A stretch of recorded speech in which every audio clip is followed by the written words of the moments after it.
ನಾವು ತಾಲೂಕಿನಾದ್ಯಂತ SIR ಒಂದು ಗಮನ ಕೊಟ್ಟು SIR ಕಾರ್ಯಕ್ರಮವನ್ನು ಯಶಸ್ವಿಯಾಗಿ ಮಾಡಬೇಕು ಅಂತೇಳಿ 25-26ನೇ ತಾರೀಕು ಒಂದು ಆಂದೋಲನವನ್ನು ನಮ್ಮ ಪಕ್ಷದ ಅಧ್ಯಕ್ಷರು ನಮಗೆಲ್ಲ ಕರೆ ನೀಡಿದ್ದಾರೆ. ಅದರ ಪ್ರಕಾರ ಎಲ್ಲ ಗ್ರಾಮಗಳಲ್ಲಿ 15 ಮನೆಗಳಿಗೆ ಹೋಗಿ ನಾವು ಅವರ ನೋಂದಣಿ ಆಗಿದೆಯಾ ಇಲ್ಲವೋ ಅನ್ನೋದು ತಿಳ್ಕೊಂಡು, ಅದು ನೋಂದಣಿ ಆಗಿಲ್ಲ ಅಂದರೆ ನಮ್ಮ ನೋಂದಣಿ ಮಾಡಿಸಿ ಅವ್ರನ್ನ ವೋಟರ್ ಲಿಸ್ಟ್ಗೆ ಸೇರ್ಪಡೆಯಾಗಿ ಅವ್ರದನ್ನು ಯಾವ್ಯಾವ್ದಿದೆ ಯಾವುದಿಲ್ಲ ಅನ್ನೋದನ್ನು ಖಾತ್ರಿಗೊಳಿಸ್ಕೊಂಡು ಒಬ್ಬೊಬ್ಬರು ಒಂದೊಂದು ಗ್ರಾಮದಲ್ಲಿ 15 ಜನವನ್ನು ನಮ್ಮ ಪಕ್ಷದ ಮುಖಂಡರುಗಳು ಒಂದು ಕಾರ್ಯನಿರ್ವಹಿಸ್ತಾರೆ 25 ಮತ್ತು 26ನೇ ತಾರೀಕು.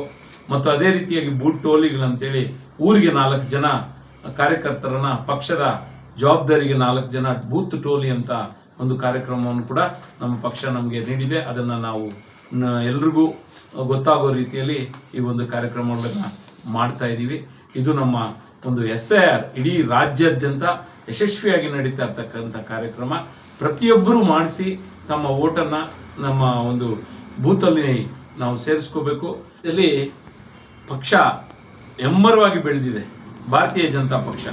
ಅದರ ನಾಯಕತ್ವ ನರೇಂದ್ರ ಮೋದಿಜಿಯವರು ಇಡೀ ಭಾರತವನ್ನು ಒಂದು ಹೊಸ ಯುಗಕ್ಕೆ ಕೊಂಡೊಯ್ತಾ ಇದ್ದಾರೆ. ಅಂಥ ಒಂದು ಸಮಯದಲ್ಲಿ ಈ ಕಾಕ್ರೋಚ್ ಅನ್ನೋ ಒಂದು ಜಿರಳೆ ಸೇರಿ ಕೆಟ್ಟದಾದ ರೀತಿಯಲ್ಲಿ ನಡೆಸ್ಕೋತಾ ಇದೆ. ಅದು ನೀಟ್ ವಿದ್ಯಾರ್ಥಿಗಳ ಪರವಾಗಿ ಬಂದಿಲ್ಲ. ವಿದ್ಯಾರ್ಥಿಗಳ ಪರವಾಗಿ ಬಂದಿದ್ರೆ ಅವ್ರಿಗೆ ನಾವು ಬೆಂಬಲವನ್ನು ಕೊಡ್ತಾ ಇದ್ವಿ. ಆದರೆ ವಿದ್ಯಾರ್ಥಿಗಳ ಪರವಾಗಿ ಅವ್ರು ಬಂದಿಲ್ಲ. ಅವ್ರು ಬಂದಿರೋದು ನಮ್ಮ ಸಂಸ್ಕೃತಿಯನ್ನು ಹಾಳು ಮಾಡಲು, ಭಾರತೀಯ ಜನತಾ ಪಕ್ಷವನ್ನು ವಿರೋಧಿಸಲು, ನರೇಂದ್ರ ಮೋದಿಯವರ ಆಡಳಿತವನ್ನು ಅವರು ವಿರೋಧಿಸಿಕೊಂಡು ನಮ್ಮ ಪಕ್ಷಕ್ಕೆ ಒಂದು ಕೆಟ್ಟ ಹೆಸರು ತರೋದಕ್ಕೆ ಈ ಕಾರ್ಯಕ್ರಮಗಳನ್ನು ರೂಪಿಸ್ತಾ ಇದ್ದಾರೆ. ಆದ್ದರಿಂದ ಅವ್ರಿಗೆ ನಾವು ವಿರೋಧ ವ್ಯಕ್ತಪಡಿಸ್ತಾ ಇದ್ದೀವಿ. ಅವರು ಸಂವಿಧಾನ ವಿರೋಧಿಗಳು, ದೇಶದ ವಿರೋಧಿಗಳು. ಅವರು ಯಾವುದೇ ಅಭಿವೃದ್ಧಿ ವಿಷಯಗಳಿಗೆ ಜೊತೆಗೂಡ್ತಾ ಇಲ್ಲ.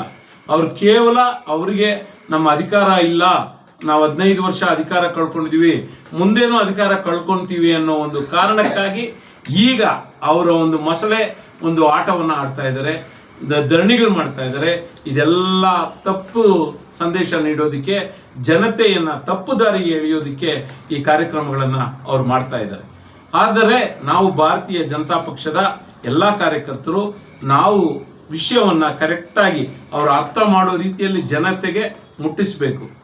ಯಾವುದೇ ಒಂದು ಆಚಾರ್ಯತೆ ನಡೆಯದೆ ನರೇಂದ್ರ ಮೋದಿಜಿಯವರು ನೀಟ್ ವಿದ್ಯಾರ್ಥಿಗಳಿಗೆ ಒಳ್ಳೆ ಒಂದು ಅವಕಾಶ ಕೊಟ್ಟಿದ್ದಾರೆ.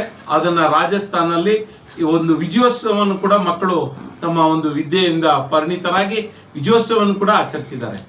ಆದರೆ ಕಿಡಿಗೇಡಿಗಳು ಈ ಒಂದು ಬೇರೆ ಒಂದು ಆಕ್ಟಿವಿಟಿಗಳನ್ನು ಮಾಡಿಕೊಂಡು ಪೊಲೀಸರ ಮೇಲೆ, ಪತ್ರಕರ್ತರ ಮೇಲೆ ಈ ಗಲಾಟೆಗಳನ್ನು ಮಾಡಿಕೊಂಡು ದೇಶದಲ್ಲಿ ನಡೀತಾ ಇರ್ತಕ್ಕಂಥ ನಮ್ಮ ಸಂವಿಧಾನದ ವಿರೋಧವಾಗಿ ನಮ್ಮ ದೇಶದ ಈ ಒಂದು ಪ್ರತಿಯೊಂದು ಹೆಜ್ಜೆಯಲ್ಲಿ ದೆಹಲಿಯಲ್ಲಿ ಅನಾಹುತ ಕಾರ್ಯಕ್ರಮಗಳನ್ನು ಮಾಡಿದ್ದಾರೆ.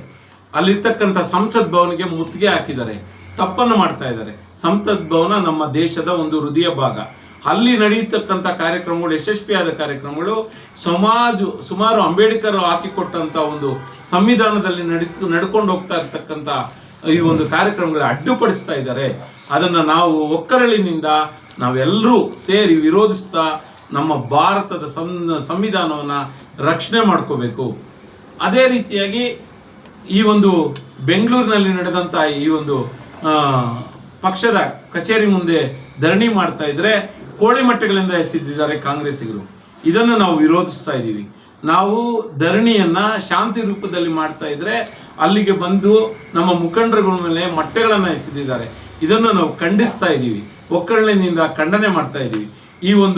ಇವರೆಲ್ಲ ಸೇರಿ ಈ ಒಂದು CJP ಅನ್ನೋ ಒಂದು ಪಕ್ಷವನ್ನ ಕಾಕ್ರೋಚ್ ಜನತಾ ಪಕ್ಷ ಅನ್ನೋ ಒಂದು ಪಕ್ಷವನ್ನು ಕಟ್ಕೊಂಡು ಅದರಲ್ಲಿ ಯಾವುದೇ ಒಂದು ಸಂವಿಧಾನದ ರೀತಿಯಲ್ಲಿ ನಡೆದುಕೊಳ್ಳದೆ ಅವ್ರ ಇಷ್ಟಾನುಸಾರ ಗಲಾಟೆಗಳನ್ನು ಮಾಡೋದು, 370ನೇ ವಿಧಿಯನ್ನ ತೆಗೆದಿದ್ದಾರೆ, ಅದು ಮತ್ತೆ ತರಬೇಕು ಅನ್ನೋದು ಈ ಎಲ್ಲ ಕಾರ್ಯಕ್ರಮಗಳನ್ನು ಮಾಡ್ತಾ ಇದ್ದಾರೆ.